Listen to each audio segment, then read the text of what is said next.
Hi, my name is Coldbeer and let's start with Dead Cells. The score of 4.6 out of 5 should lock your attention even if you don't like pixel art graphics, and this game can stand strong behind the name of the style. It is true art, the game is really beautiful, just like you, my friend, but graphics are just one side of the coin. People are talking that this roguelite Metroidvania is probably the best game of the genre. Along with the graphics, you will get great music and a gameplay more addictive than potato salad. If you wake up in the morning with trembling hands and all you want to do is to play Dead Cells, you are Dead Cellaholic. Please, don't seek help, gaming is good for you.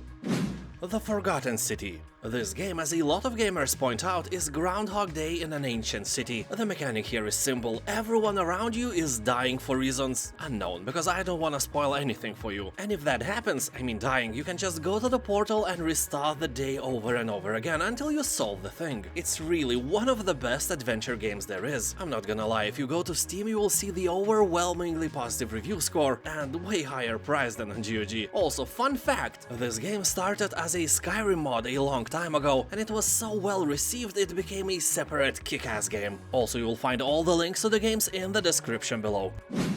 Grim Dawn Definitive Edition.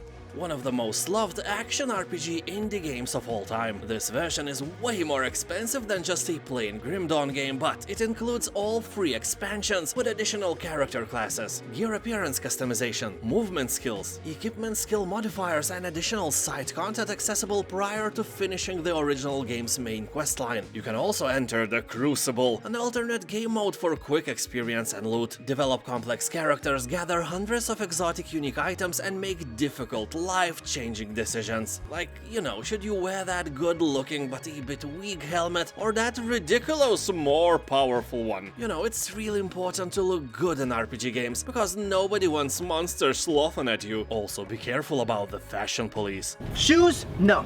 Pants? No. Shirt? No. Overall, just no.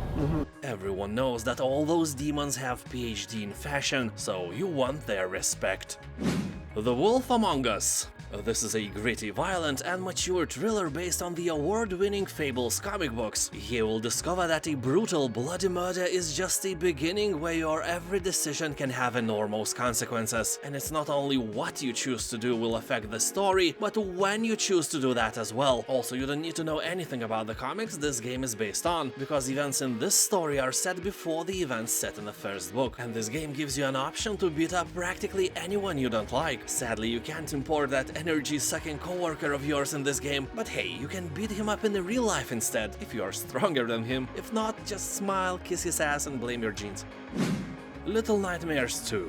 Here you will return to a world of charming horror, a suspense adventure game in which you play as Mono, a young boy trapped in a world that has been distorted by the humming transmission in the distance. With Six, the girl in yellow raincoat, as your guide, you set out to discover the dark secrets of the signal tower. Your journey won't be easy. You will face a host of terrible threats from the horrific residents of this world. So check the status of your balls, the hardness, the texture, and dive into the world of horrors and quirkiness. This game is weird, to say at least, but it is one of the best platformers you will ever play, I can guarantee you that.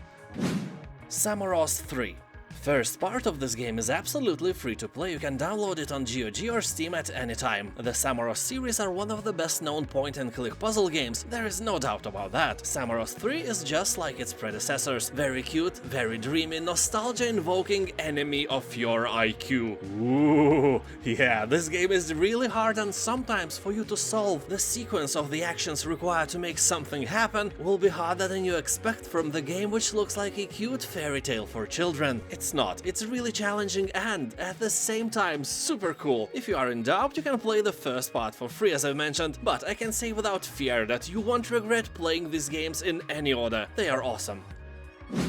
All the Witcher games. Yep, all of them. And there are more than 3. There's also a tiny The Witcher adventure game and Thronebreaker, The Witcher Tales as well. I remember that I started to play Witcher games from the very first part, because I loved the books. They are really awesome. Second part was a bit a miss for me because it's not an open world, and it was released the same year as Skyrim. You know, it's really hard to compete with the most famous Elder Scrolls game, and for me it was no-brainer. Honestly, I never finished the second Witcher, but now I'm thinking of returning to it and giving it a chance as a classic game. But the third Witcher is the best game I have ever played. Yeah, that is a strong statement, but it's true, along with StarCraft 2, but you can't actually compare these. Also, StarCraft 2 is free. If you lack money, it's a perfect game for you. Anyway, if you somehow missed the Witcher games, it's your chance to redeem yourself and have an amazing time. Thank you for watching. You will find all the links in the description below. Have a nice day, and I'll see you next time.